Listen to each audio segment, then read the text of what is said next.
Good afternoon. Welcome to our talk. My name is Aisha Tandiwe, and we have Marina Gutierrez and Vladimir Cybil Charlier are the artists in the exhibition. And we're going to start. I haven't done most of the talk in a while, so bear with me, but I have questions. And the questions might go back and forth and be shared with you guys. And then we'll probably use some time if you guys have any questions about the work. So I'm going to start with Cybil. The origins and evolution of the pantheon series. And so these photographs behind you are not photographs, I'm sorry, prints are the pantheon series. It relates to your overall, how does it relate to your overall body of work? So that's the question. Okay. I think that one overall concern for me has been the creation of a language to express a diasporic identity and diasporic reality. And it's not just a personal concern. I think it's been a concern of my generation, of many artists that have gone along that way with me, whether from the Caribbean, South America, Southeast Asia, so how do you bring those references and create a diasporic dialogue from a contemporary art view and within the contemporary art world? So I think that that's very much the idea of creating that pantheon, and just to give, well, I don't want to dive in it, but just giving new identity, reinventing those images, which are basically representation of Loas or Orishas from a contemporary point of view, and using heroes and sheroes of the African diaspora. Fits, is another step within that discourse and within, that path, so to speak, that lifelong path.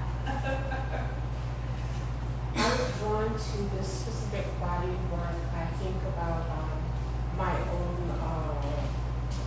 research for my personal use in terms of the history of religion, as well as Rastafarian, which is not traumatic against the Bible.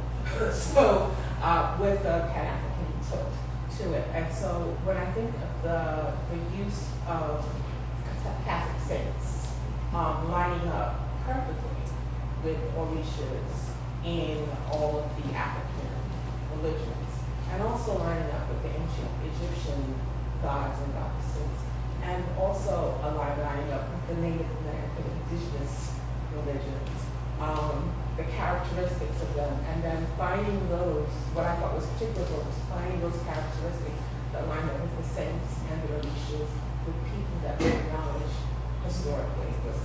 I'm interested in how things parallel and possess each other in the same way. And that is the artist's way, is it not? I'm going back and forth, so the questions might not necessarily completely relate, but there's relations, all right? Okay, how do you start a piece of art, Marina? Is it in your imagination, in your sketchbook, in your dream? All three, depending on the piece. I'll have an idea, I'll have a very clear way to lay it out in a sketch, very conceptually clear. That's one way. And then sometimes I just say, throw that out and just go start someplace and just keep going. So like, this one was a start someplace and just keep going. There was no procedure drawing for it. So it's sort of like the tightrope, if you fall down. But then there's always another piece of paper. And the speaking on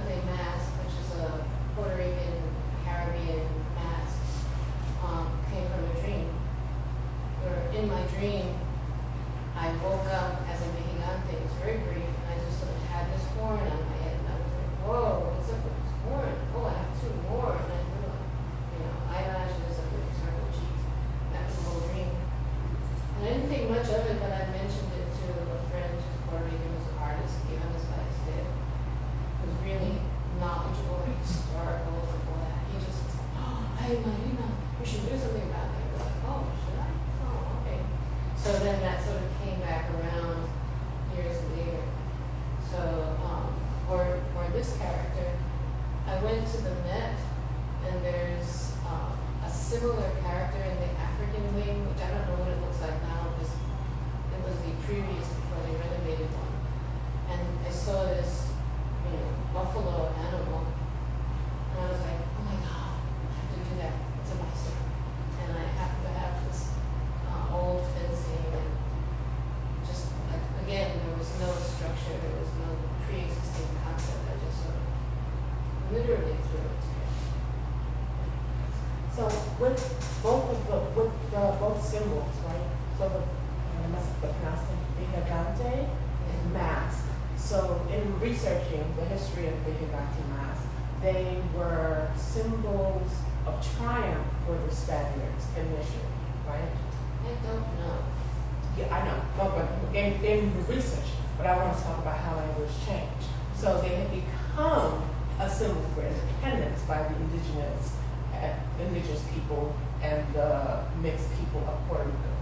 And so that transformation from becoming a symbol of triumph for one side, conquest, and becoming a symbol of revolution is a very interesting, and for me as the curator, aligning principle, between the two parties and how these images, these symbols of revolution, of shift, of change, of power manifest, and how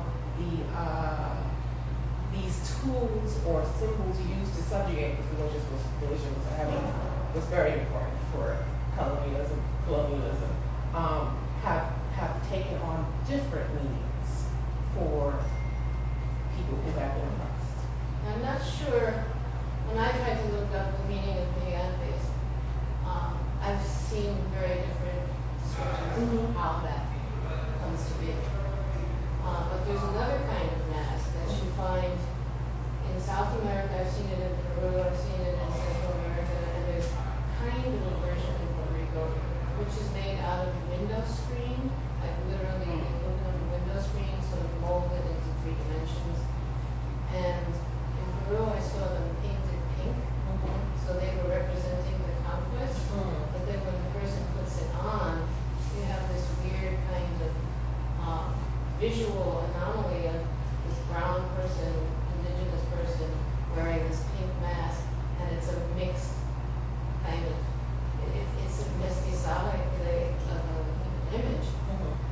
And those, they do this in reenactments of the conquest. I don't know if they really do it in Puerto Rico in the same way. I haven't seen it.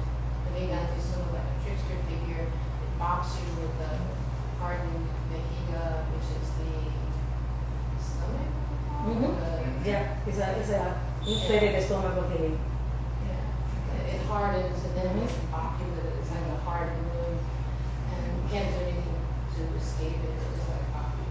We So- have it too. With the same. I think it's a bladder. Right, It's a bladder. It's not a stomach.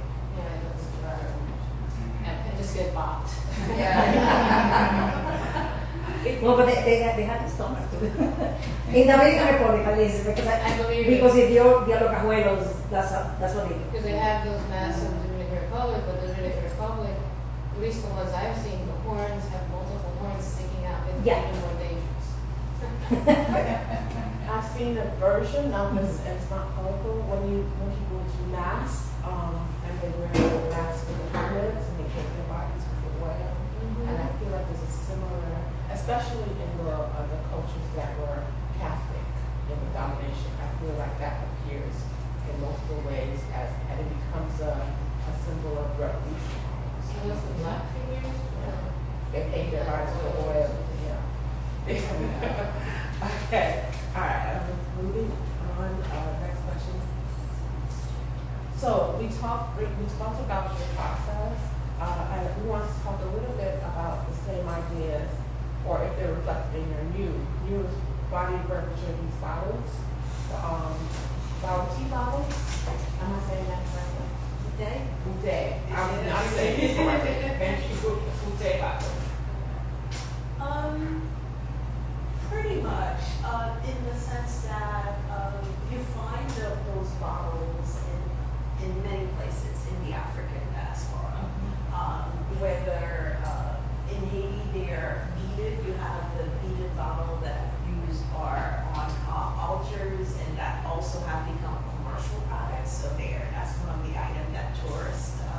collect because they're very beautiful and it's very intricate, you know, beading.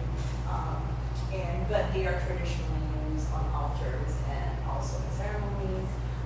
There also are bottles that I know that are used during other ceremonies for people's souls, spirits, and in the south of the United States, you have bottles, blue bottles that are hung on trees, and apparently to catch evil spirit. And so it's pretty much taking those two traditions, like the base, literally very much like the print. So using the base, the idea of that ornate base, basically, and of course I'm playing a lot with the scale, the size of the sculptural object, and then using the idea of the tree, right, that you find in the south, the bouty trees. And it's interesting because I went to the armory last weekend, and so one of the pieces that struck me is Allison Starr, who was my professor and mentor for a bit. And one of the pieces that Allison had is a figure whose hair, so the figure becomes a tree and her hair has all those bottles. And I'm like, here's the tree, here's the bottle tree of my pieces. So, and Allison's family is from the South, right, from Watts, and she talks a lot about those traditions. So yeah, so it's literally taking those different Afro-diasporic traditions and putting them together. And one image also that has played not necessarily in that series is also the idea of the tree of life, which you find in a lot of self-taught art. And my work has always been inspired by the self-taught artists of Haiti. Like after grad school, I realized that I had not been taught about those traditions. So I gave myself an education by taking all the masters of self-taught art from Haiti, like and I did what they had us do in grad school and undergrad school, which is draw from masterpieces at the net. And I'm like, well, I'm going to draw from them and learn. And that's what I did. So I did a lot of drawings from that, and then realized that there's nothing so self-taught about it. It's an intricate system, and there are different genres, and with very specific rules in all that. It's actually very modern and sophisticated as a system. And one of the images that really struck to me and is the tree of life that is recurrent in that genre, and that they would produce for what I call tourist art. Because one of the things that Haiti does is they mass produce for a long time a lot of the paintings that were exported for tourist use throughout the Caribbean, which I call tourist art. And you know, so they sent it to a country, they would leave the space and people would sign love Jamaica, love DR, love Santo Domingo. So that was one of the craft, right? Which is different from the masters that created. But one of the genre I still like very much, even the pieces that are called tourist art, because I find that there are different genres also that have been developed. And one of them is the tree of life, which basically is that tree that you have in the Bible that produces every kind of fruit and vegetable that you could imagine. And that's been recurrent in different drawings. And so it kind of touches and alludes to, yeah. I like the blending of the concept of the tree and the bottle, because they're both so heavy and work together so well, and also take on like almost a different kind of visual life, you know. Yes, and I really wanted to play sculpturally with the material and not be so bound by, like I had the idea, the concept as starting point, but I think really became interested in the movement of the branches and really playing sculpturally with the balance and the forms and stuff. What made you decide to wrap that with fur? So I was thinking about Fur. the fur. Yeah.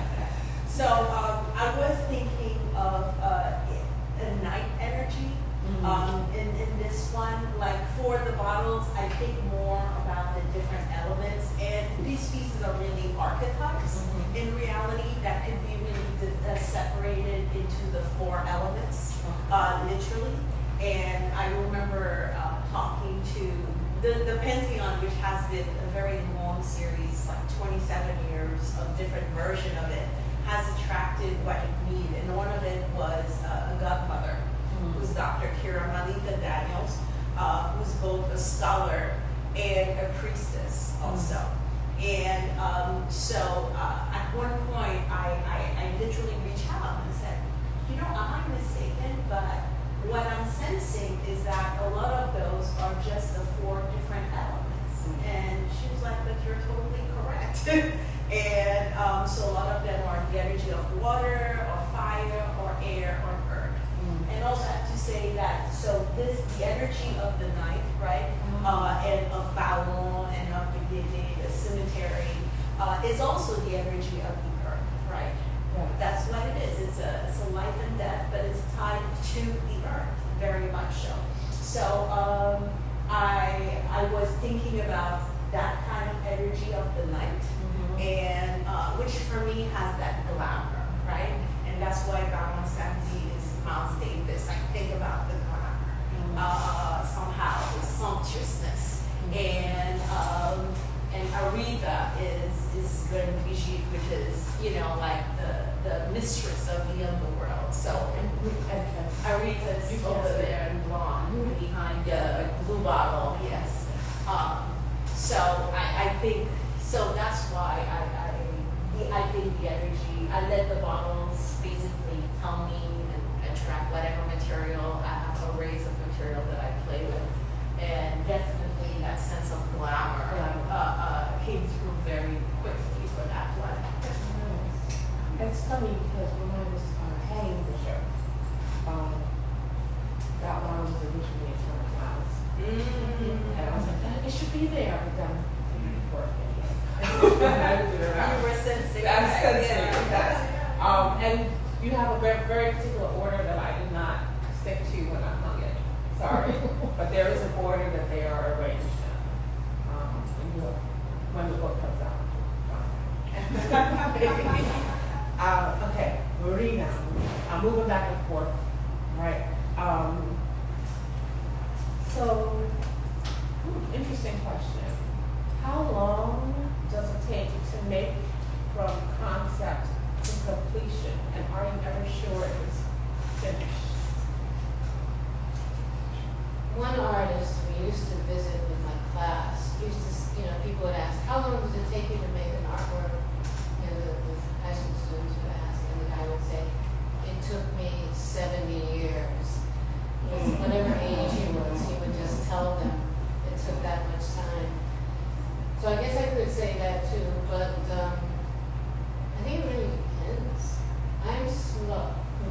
I work very slowly usually.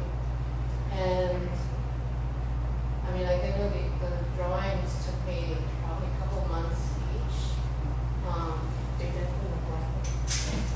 I'm just slow. But something like the legs, which is called mixed hurricanes. There are all these hurricanes in Puerto Rico everywhere. It's like, disaster.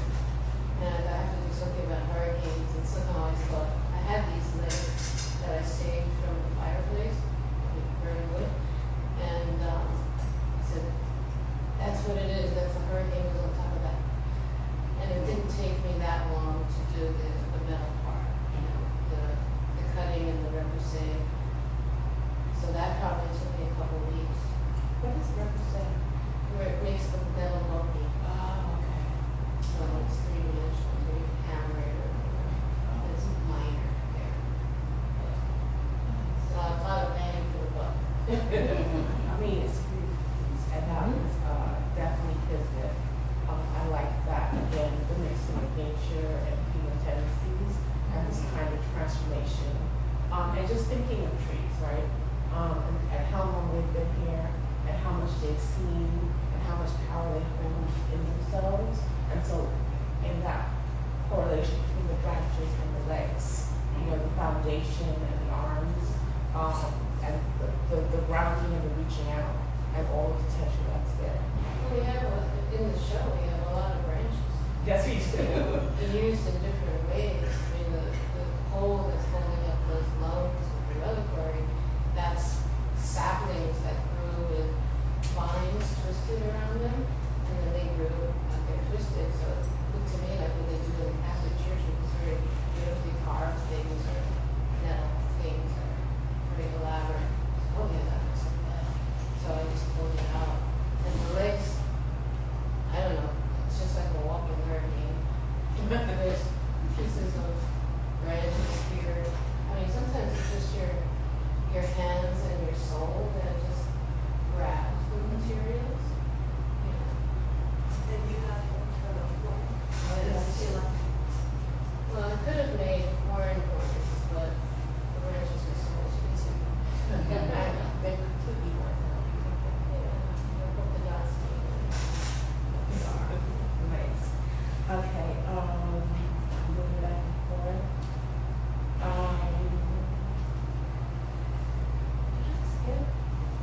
Okay, could you talk about the process and choice of materials you use to create the prints? Sure. So I'm gonna have to backtrack a little bit. Okay, yeah, I'm just, clearly I did not Yeah. organize this well. No, we're good. It's really good. So this is my longest series, and I started this over 20 years ago, and as an artist in residence at the Studio Museum. And the idea was that, to create work that is rooted somehow in the community.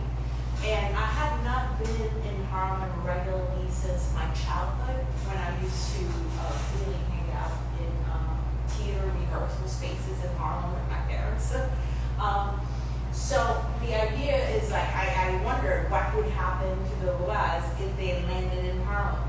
So the first three pieces were actually more like tiny altars. So it was Billie Holiday as SUV, is the goddess of love in the lover's form, because you have different version and aspect of that. And then I had Miles Davis as Baron Sandy, and then let me see. Oh, and Malcolm X as Vodun. So this was the original three small altar-like pieces that I did at the time.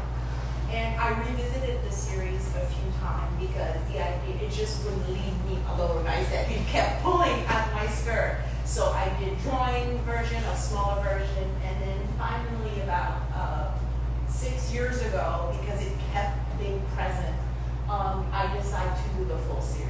Now, I must tell you that recently, someone, I went to Queens College for undergrad school, and someone pointed out to me that my pieces over there, and my pieces, and I'm looking back at it, and it's very much exactly that. So that's how long these ideas have been literally anchored in that. So when I decided to work with the images, I had been collecting a few images over the years. And basically that whole idea, though, and I think everybody knows, but I'll state it, that because Vodun and Afro-diasporic religions were all forbidden during slavery and even after independence, and they were brutally repressed. Well, the temples were burned to the ground. Very often after the content was removed, like during the American occupation, because that's where they kept a lot of artifacts, including indigenous artifacts. A lot of Taino artifacts were kept in temples, and they were carted away, and then the temple was burned, So in order to practice the religion, what they did is, since enslaved Africans were forced to go to church every Sunday, they started using images of the Catholic saints as stand-ins for the different laws, which are really archetypes that you find throughout the world. And it's something that Joseph Campbell has explored extensively. So I decided to, and this is, I must state that this is a practice that still exists very much today. So you go to someone's house and then in their bedroom you see a little image of the La Dolorosa that's pinned above their dresser. And you're like, oh, she worshipped that saint. No, she worshipped SUV. So it's still very much alive and the images are sold. So the first thing I had to do is to collect the images, basically, which I did. I probably know most of the botanicas in the Bronx, in Queens, and in Brooklyn, and in Santo Domingo also. The only place I did fish for the images were in Haiti because of this political situation where basically the place where you would go, and the last time I went there was absolutely, no one would take me there, basically. It's like, and I have not been back in quite a few years at this point. Once I have the image, I start thinking about who embodies them. And that works in two ways. Like sometimes I just know instantly who embodies the archetype. And sometimes it's a longer process. And I just live with the images. And one of the things that's interesting about that series is that it has really changed the way I work, because you cannot approach an archetype intellectually. That just does not work. You have to sense an archetype and use your intuition, basically. So I had to be attuned to a different set of skills than what I had learned in school and what I had used, in my studio. So I basically make a mock-up in Photoshop of the images, and then I take that to the designer, and I have a designer that does a final version based on the version that I do myself. My Photoshop skills are not amazing, but so we do a final version, and then it goes to Pepe Coronado, who has been my master printer for years and who's still printing all the editions of this, and Pepe prints them. So it's really takes, as I say, it's a very, for me, it's a very a collective process that's really more based on an African tradition than in an individual process where a lot of people come together. And I also did a small portfolio that has all the prints. And for the portfolio, like there's a little sculpture in the portfolio that I did at Skowhegan. And then, part of it is printed at Pepe. The boxes was actually done in, it's a wood box that's done in Ukraine. So it's really a collective process. And yeah. Can I ask, you said that you started this back in undergrad or graduate school? No, I started this series at the Studio Museum, but the idea, yes, it's in my thesis. How was it received when you were in school? There was quite a lot of support, and the person that mentioned that they have it is like, Cybil, do you know that we have your thesis still to this day among the pieces that we show students of how far, but I was just interested, and I think that's really when I started really diving into that series, and really understanding our tradition. Because one of the things that happened in the 90s is that people were not bringing, well, let me restate that. It was not necessarily customary to bring culture-specific content into the classroom. And a lot of explanation was being asked here when you did, and I and as well as many colleagues started bringing content that really made our professors scratch their head and ask, what is happening here? I think that, It's a conversation. the idea that this was well received when you were presenting it probably to people who did not practice anything like Vodun. But I think the fact that you used these contemporary figures and imported them into these figures makes it possible for many audiences to connect to this in a way that I think is really kind of rich and interesting. Actually, I just spoke to one of my undergrad professors, Arthur Cohen, the other day, and I said, Arthur, you actually were pretty supportive when I brought all that, and how did you perceive it? It was like, it was open. So, That's fortunate. Sometimes in graduate and contemporary art spaces, things that pertain to any kind of religious ideology or figurative, is dismissed, right? Or not even just figurative and religious, but also cultural. Like the one I would get in grad school was, I just can't enter the word. It made me feel like- So it's and I think a lot of people are committed to understanding that there are so many things that human beings have in common, right? And can you see past what stops you from entering work? So thank you. Next question. I have a question kind of related to that, entering the work. And you said this as a portfolio of the prints, and it sounds like it's a smaller scale. yes, it's a suitcase. It's called the Diaspora Vodun Survival Kit. So as a smaller scale, like these look like art, the scale of them, and they're presented like art. I'm just wondering if the smaller scale feels more like an actual religious print, It does, like the one that people pin above their dressers. And I would love for people to take some of those and put them, It's also kind of the scale of an artist book too, so like in that context, it would work as a book. It's intimate. It is. Actually, there's one kit that is entering the collection of ADRSA and Assyria that is headed by a female Ia priestess from Wood Menzies. So I am very thrilled that one of them is actually entering that space. Yeah, that's rich religious territory. Yeah. Okay, next, sorry. Okay, Marina, can you identify what inspires you? Are you motivated by other artists, art practices, or cultural environments?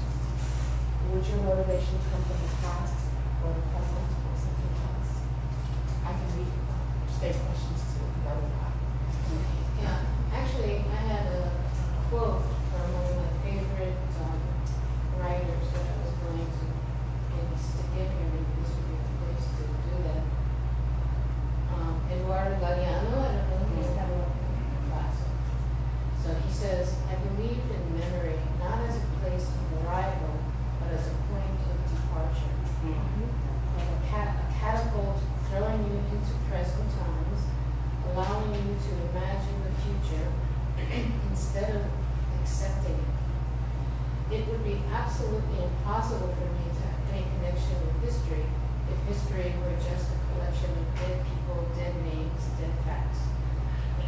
So this is a historian who's, I guess most people seem to know in this room who it is, who I thought really bridged the idea of history and art, especially in his writing, incredible writing.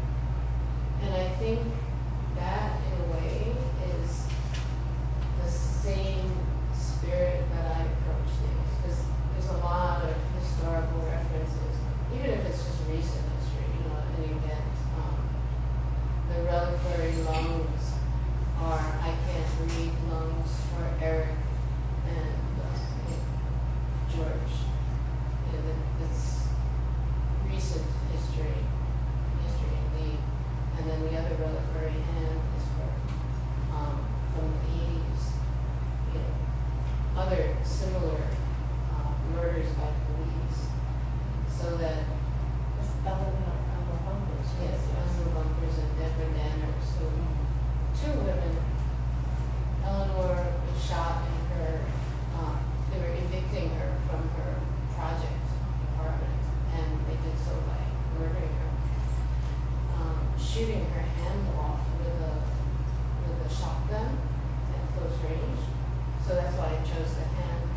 original followers who wrote about Eleanor Bumpers and her fear of being in a vulnerable situation with police and not being able to manage it.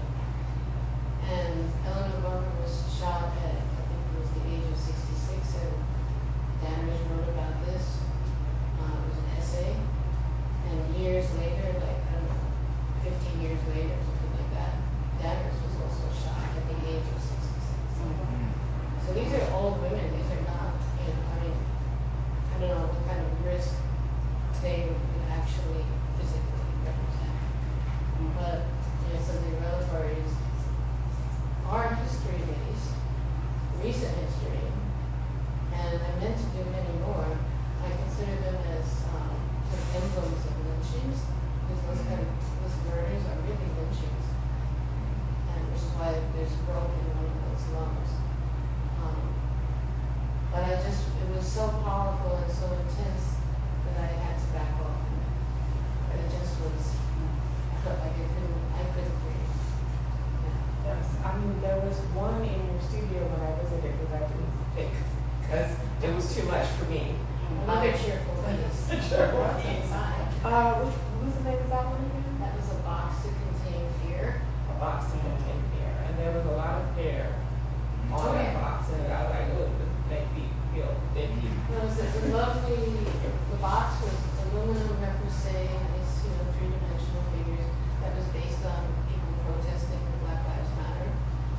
And then inside was a cloth suspended on sort of a stand, and that had all these really racist drawings, you know, the symbols they do, the trucks and the, you know, the flag, trumpets and stuff, and the tread on and stuff. All those things that I find very terrifying. Yeah.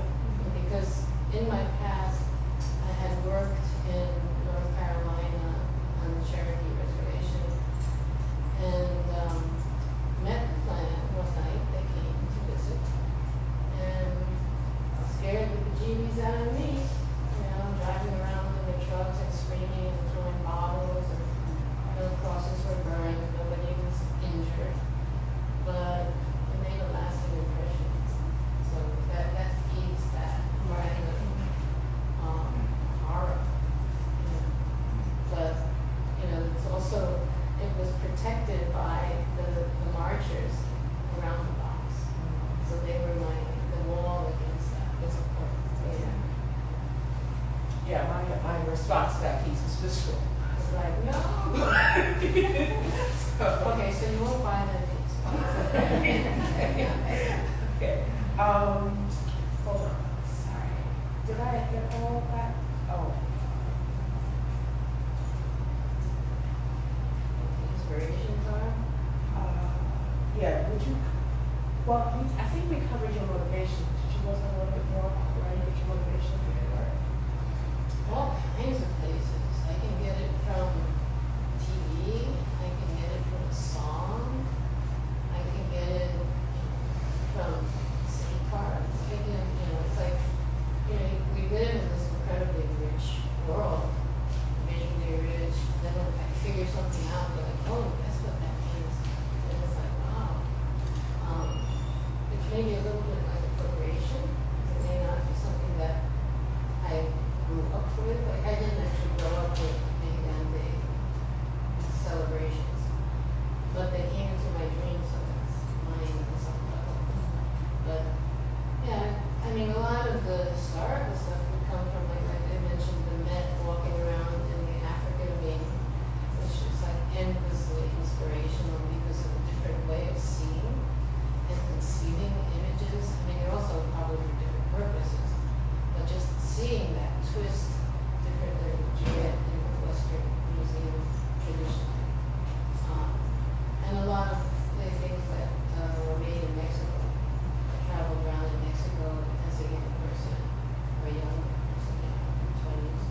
And the works there were incredible, you know, including the popular work, including, you know, not just the ancient Mayan or the temples and things like that, but then also what was in the barber shops, Right. or the embroideries, things like that.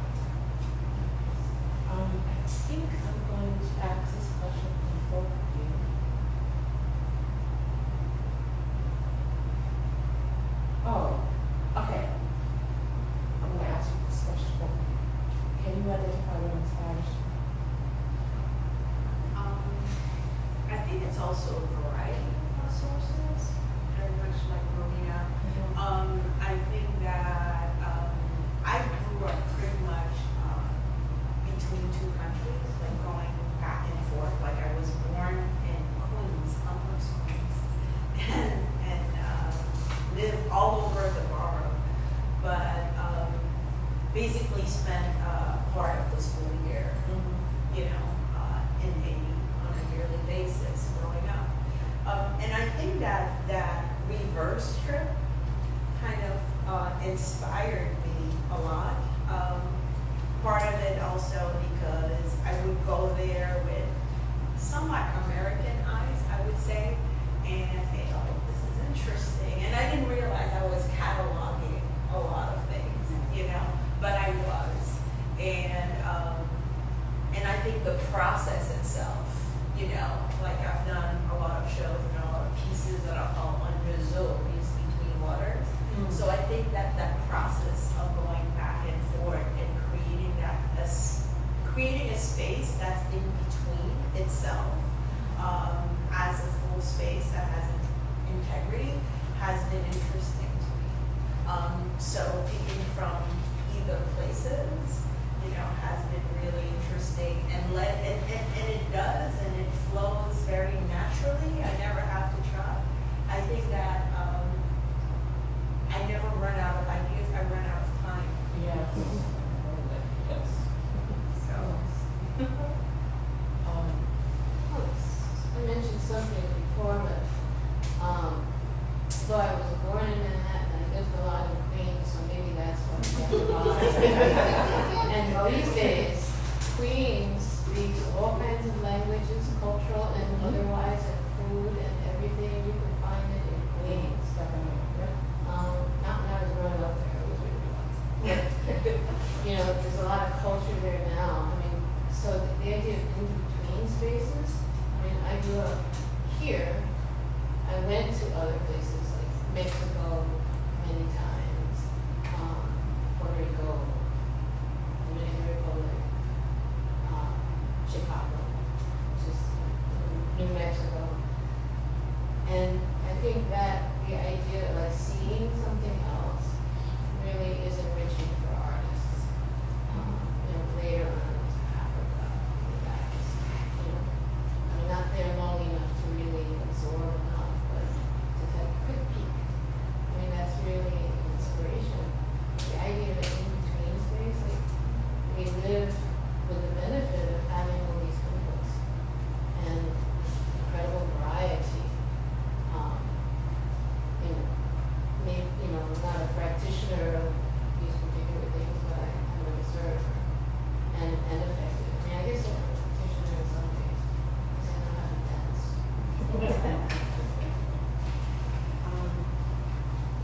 Okay, both of you. Are you motivated by other artists, art practices, or cultural environments? And would your motivation come from the past or the present or something else?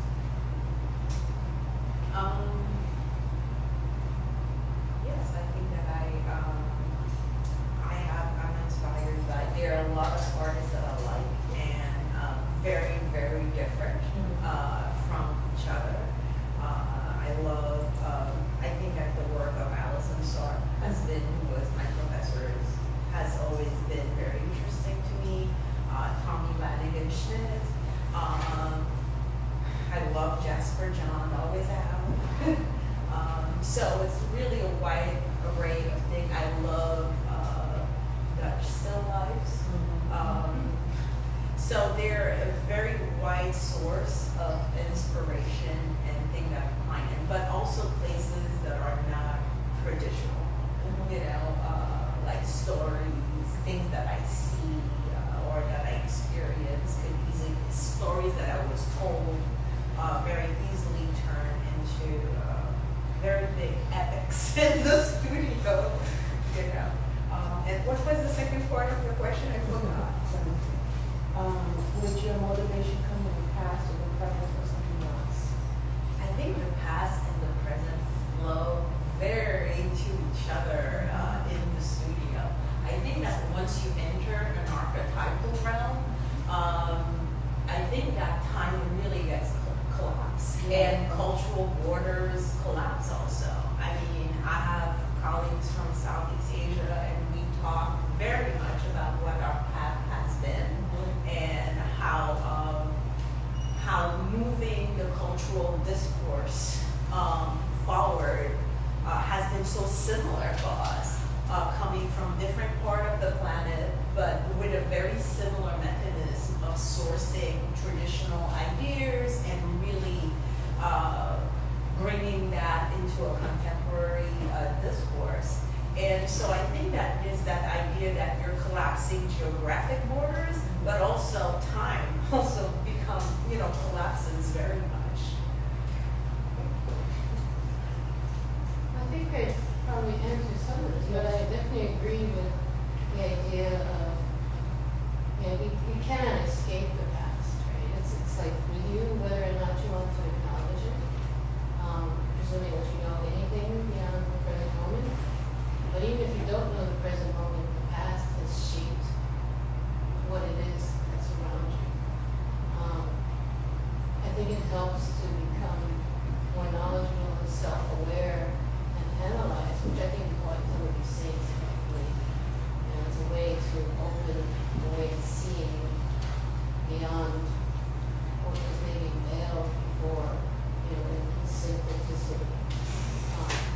But there, so it's like we live in this combination, this layer of not only cultures but also in time. Where New York is old enough to have a little bit of time, and this continent has plenty of time for all influences. I wanted to actually, I feel like we've been talking about the drawings. And there's a lot of information happening in each one. So I'm just going to focus on one. So, yeah, talk a little bit about this. This is the one I can talk least about. Okay, so we feel It's just sort of like, I like the way those look in a photo, so I drew them. Okay. Because they were very cool. And then the rest just sort of evolved. There's like little things, like the symbol of speaking, which is pre-Columbian, like actual speaking. But the other drawings were started during, COVID. No, it's okay. He's still standing up. He falls over a little. But they were done during COVID when, it was so isolating, and I had been working with a group of people, running a program with students. So it was like a staff of 6 and, 200 young people, and all of a sudden there was silence.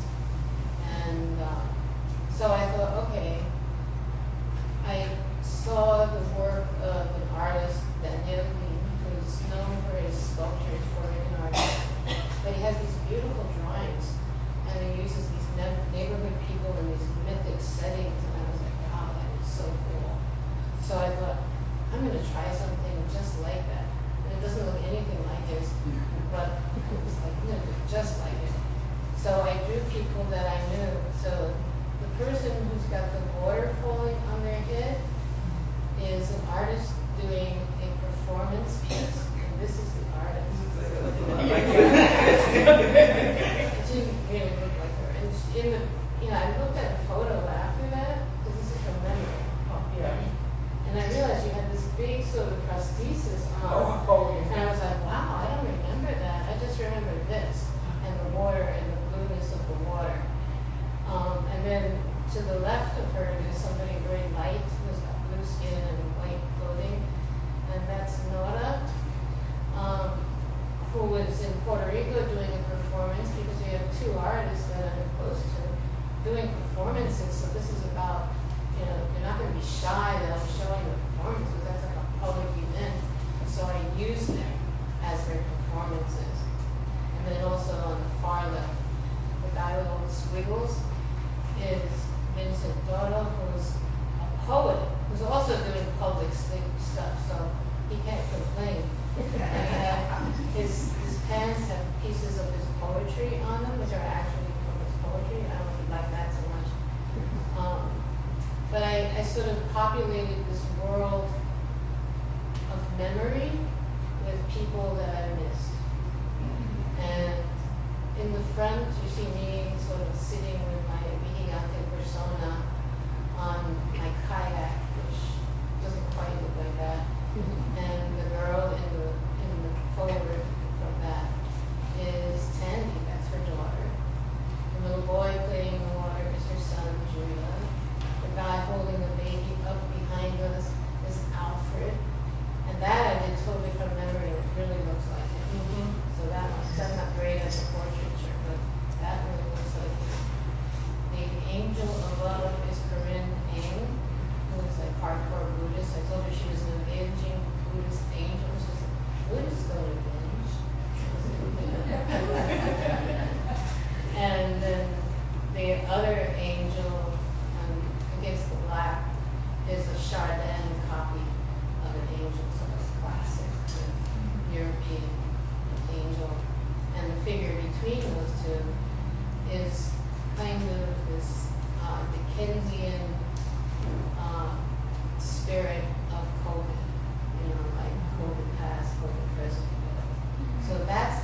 they didn't want me to go in the water because it's nighttime, and that barracudas, before raining, chicken about it. I'm like, I'll see the thing coming, so don't worry, I'll get out in time.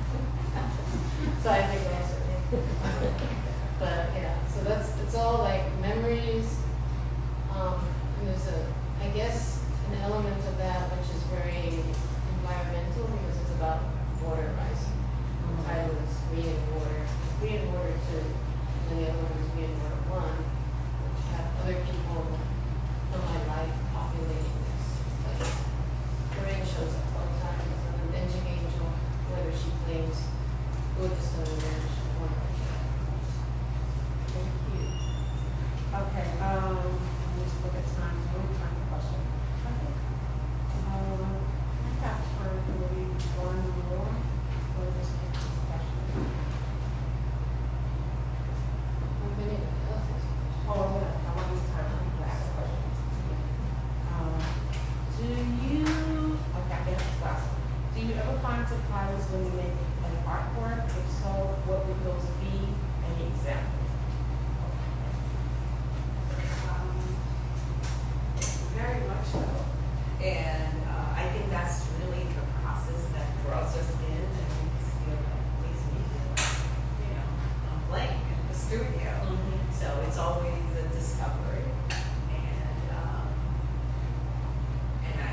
it really always feels like I'm discovering the material. But even in a process, something like this, which is a series that's more conceptual than what I would say I would do, there are still surprises. Like, for example, this one, right? Aisha Ross Tubman. I knew it's one of those where Aisha it's one of the older lois, and it's considered she basically oversees initiation that things are properly done, and so if you're a priest and you're not in light worker, you're in trouble with her, basically, but she also protects children and the marketplace. And, so once I read, because I did read a lot, because I also did not necessarily grow up with the religion in my household, because my parents were both diehard atheists, basically, they really were. And, the word that came to me right away every time I looked at the image was Ross. And I was a child in the 70s, and I was like, oh, Dinah Ross, all right. So I did a piece with Dinah Ross, which looked beautiful. Then I hung my version of it in the studio, which is what I usually do at that time, to just get a feel every time I went in front of the image. What came is like, this is wrong. This is wrong. Why is this? So, and that kept on for several weeks. And what kept coming to me was an image of Harriet Tubman. And I'm like, oh, the word and the image are not making sense. So I started doing deeper research. I didn't know that Harriet Tubman's maiden name was Ross. So she's Harriet Ross Tubman. So I did this version, and I remember calling Dr. Kira Malika Daniels and saying, this is what happened with that series. And she's like, don't worry. Archetypes have different facets of them. And so this was just one facet of the archetype, and this is the side. So these were some of the surprises and plays of that series. There are many little stories like that, discoveries. It's the art spoke to you. I had to learn how to listen. That's what I learned. Like part of that series was really contending with my ego as an artist, and really learning how to be a student of the images and just to attune myself and to listen. And that's really was part of the process involved in that whole series. Yeah, I think that the idea of the art speaking to you, it's something you have to leave space for.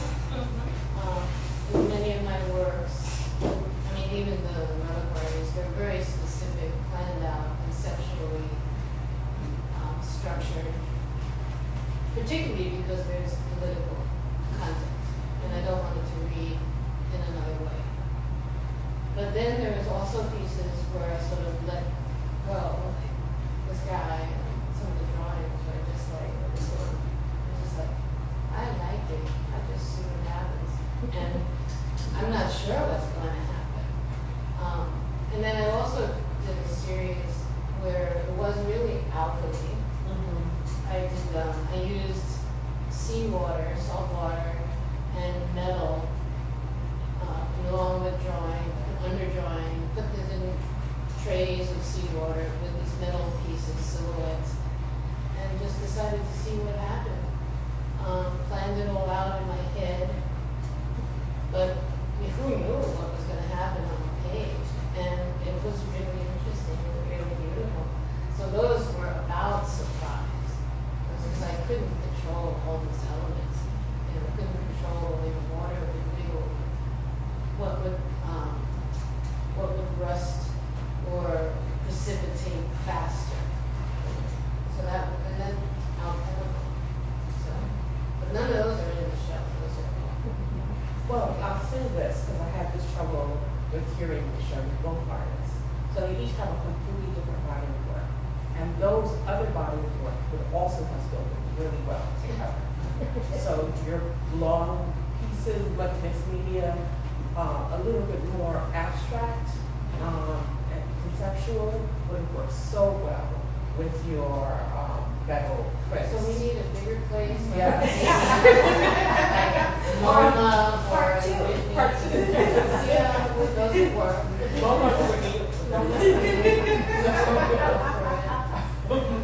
So, yeah, I think I'm gonna open up the room for questions. We don't have a microphone to pass it back, but I think it's I'll loud. give you a Does anyone have any questions they'd like to ask individual artists?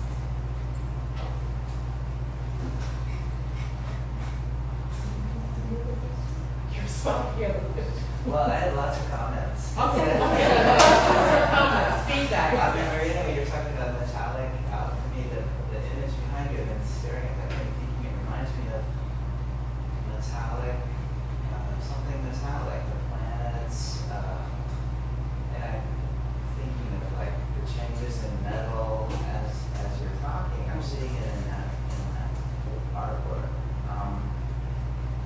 And then the different subject, just the subject matter of the relic, which I didn't get a chance to look at them real closely, but that's such a heavy subject that you are taking on. I don't have a question, but I salute you for taking it on, because we don't have that in our recent memory, as you say. We are carrying that around, and you're using it as subject matter in your art. Tough. That's tough. To not forget. No, we don't want to forget. Yeah, we don't want that. And there's, some of the women, the guy who worked in the cafeteria, who everybody loved, the young guy, it's like, but there's so many people.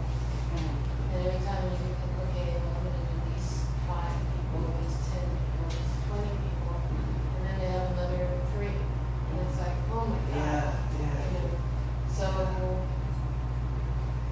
I think I will return to those. I'm not quite sure how. I think I have to figure out a way to do it without, Making yourself sick or something. Yeah. because they were No, just. I empathize with you having to walk away, or take a break. It's just so tough. Well, some of the things you kill with are also. That's the well, I remember I met you in 1990 when I first went to New York. You were a graduate student and you were collapsing. You did a project with passports. You were replicating passports, and they looked like passports. And you were dealing with this collapse of time and identity and place then as a young artist. You had this mind in your work. Just continue. Yeah, and it's funny that as an artist, we don't realize it continues because we're just along our path, and it's only in hindsight we look back or we look at old bodies of work and we realize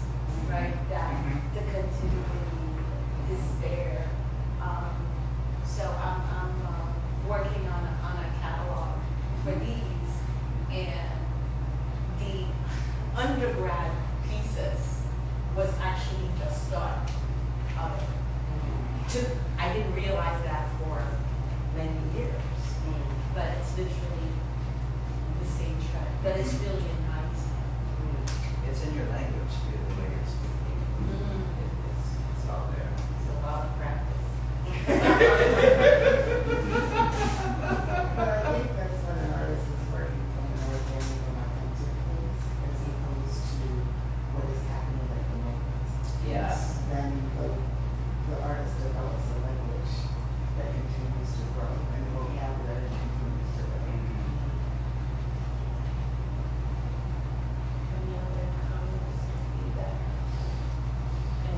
I want you to make small ones, you know, like they do the laminated St. Pies. You know, sell for like reasonable price, and we can get a whole set.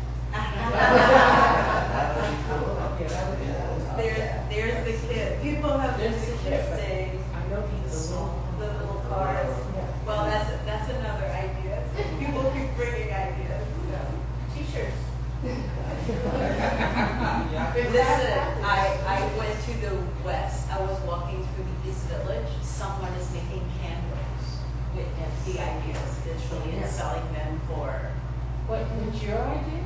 Yes, Not they the do same it. age. Well, very similar. Like Michael Jackson, Prince has the different saints, and they make them into candles, and they're selling them on the shop in the East Village. I have a It's Tesla just- candle. Sorry. Not the. Something Original similar. Tesla. But I had a quote that I brought, which I thought was interesting in terms of the one you had, and these were just a few notes. So this is it. Because the spirit, we ain't really rapping. We're just letting our dead homies tell stories for us. Let's look back. That's a good one. Yes. I really enjoy having you guys up to show us the pathway and the destination. And it's been a learning experience.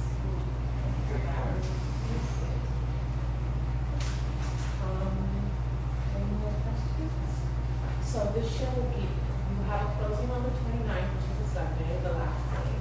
I will be closing time. It was originally scheduled for later, and I was like, oh my God. I teach the next day, all day. And thank you for coming. The show is up. It's only open on the weekends. And if there's any more comments, or we have like a good, we have a good time. We have almost 30 minutes. You can walk around and listen to work. And I will take you on my trash and have a report. Yes, you have a question? Oh, yeah. Hi. So I'm really struck by the multiple disciplines and the way, similar ideas, really similar impulses are conveyed from how do they interact with each other in both your studios? Like, do they speak different languages, or like are they having a conversation, or how does that work in your studio? Well, it depends. I mean, when I'm doing things with metal, I have to clear away some of the paper because I don't want to mess up the paper. Because there's pieces of the metal. I mean, this metal is pretty controllable. When I've done other larger scale metal where you're cutting, and then I have to find a studio that's separate. But even in then, I put up drawings of what I was thinking about doing. I mean, there's no drawing that precedes that. So it just was like,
so it has to live together one way or the other. I'm saying the right side. I think that I pick material according, I work with series more than an individual piece, unless it's a commission or public piece or something like that. And I pick my material based on the idea that I want to them about. So I'm multidisciplinary, and so all those materials, I do have a whole range of material that cohabit. Right now, I have a place where I do two-dimensional work. I have a sculpture ceramic space where I work, and I also work in a print shop. So that's my practice. I work with different materials, and what interests me is how those different ideas are expressed differently with the different materials, and how do I push the materials, the limit of the materials with the different ideas.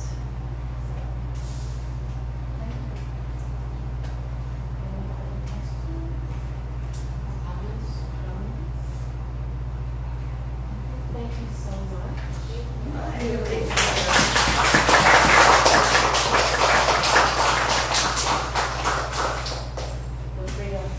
Dingle.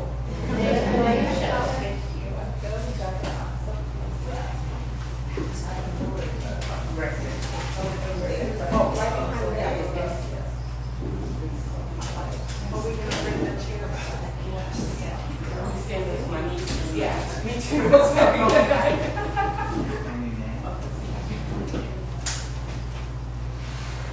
Right behind us, thank you.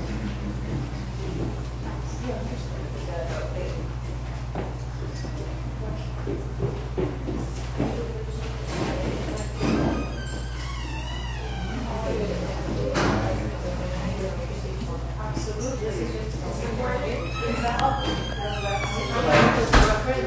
So no one. What is it, the years?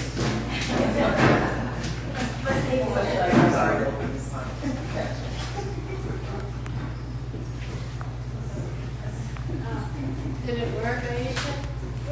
Yeah, I'm just trying to figure out how to turn it off. So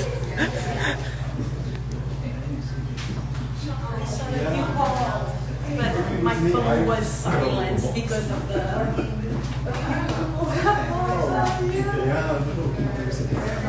area. Yes, I still